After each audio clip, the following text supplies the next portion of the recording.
The 7th of July, otherwise known here in Kenya as Saba Day. So, why is it called Saba Day? It marks the commemoration of a major pro-democracy demonstration that happened on the 7th of July 1990, where Kenyans marched to the streets demanding for constitutional change to repeal Section 2A of the old constitution, which would allow for multi-party democracy.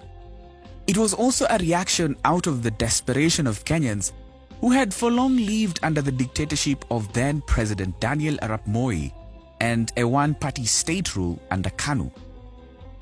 Young politicians who were known as the Young Turks, with the support of more experienced politicians, called for a massive rally that was supposed to be held at the Kamukunji grounds on the 7th of July 1990.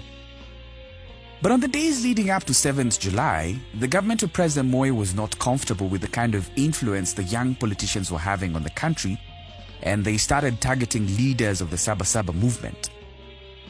Charles Rubia, Raila Odinga, and Kenneth Matiba were arrested and detained days before Saba.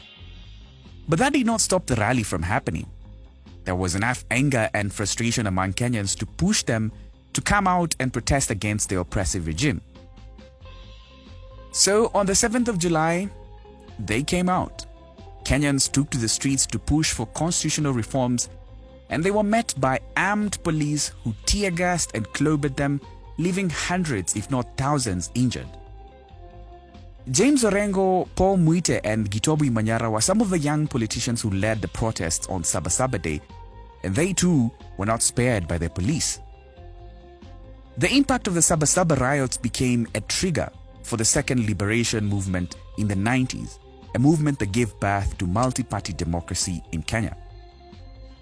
31 years later, Saba has never been recognized as a national holiday, but it is still remembered by Kenyans as a day when citizens decided to act against an oppressive regime.